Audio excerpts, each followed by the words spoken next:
네. 교수님께 말씀 청해 듣도록 하겠습니다. 그 부동산 정책은 크게 수요와 공급 정책 두 가지로 보면 됩니다. 근데 이제 수요와 공급이 이제 같이 가야 되고, 수요 정책은 보통 몇 달 정도는 효과가 있을 가능성이 있습니다. 그러다 몇 달 지나면 다시 수요와 공급 원칙으로 따라가게 되는데, 저도 이런 건 처음 봤습니다. 우리 학계에 있는 교수들은 요즘 좌파 정부를 굉장히 좋아합니다. 좌파 정부가 생기면 논문 쓸 거리가 무궁무진하게 생깁니다. 특히 세계적으로 이런 실험을 하는 나라가 우리밖에 없어가지고, 문재인 정부 때도 종부세가 최고 구간에 한 6%까지 간 적이 있습니다. 이 얘기를 외국 학자들한테 하면 뭐라는가 하면은, 그거 한 번은 낼 수 있지 이렇게 합니다. 그래서 제가 매년 낸다. 그러니까 외국 사람들이 다 뒤집어지더라고요. 근데 그런 정책들을 지금 막 만들고 있습니다.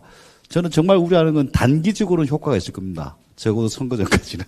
근데 그 이후에 한 몇 년 지나고 나면은 어마어마하게 시장에 찌남이 올 겁니다.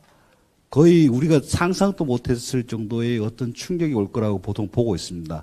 그게 이제 시간적으로 몇 개월을 더 버티냐의 차이 정도이지, 이게 어떤 식으로 오기 때문에 정상적으로 가는 게 중요하다. 그 대신 이제 초단기적으로는 효과가 있을 수 있습니다. 근데 이번 정부는 재밌는 게 10-15 대책이 굉장히 센 정책으로 나왔긴 했지만은 그 정책 이후에 지금 17주, 18주 동안 한 번도 꺾인 적이 없습니다.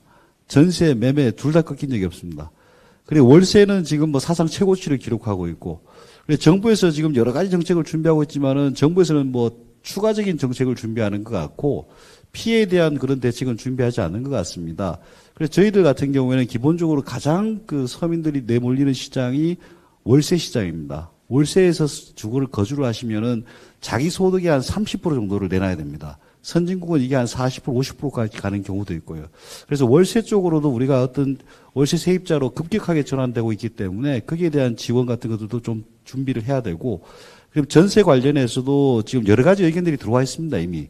전세도 지금 보증 문제라든가 보증과의 기간 문제라든가 뭐 그런 것들이 보증을 언제 해주느냐에 따라 가지고 전세 물량이 줄기도 하고 늘기도 하고 있거든요. 그런 세부안들은 저희들이 일단 받아놓은 것들이 있습니다. 그리고 조금만 시간을 더 주시면은 의원님들께서 또 입법 사항으로 해서 정리해 가지고 또 다시 뵙지 않을까 싶습니다. 예, 마치겠습니다.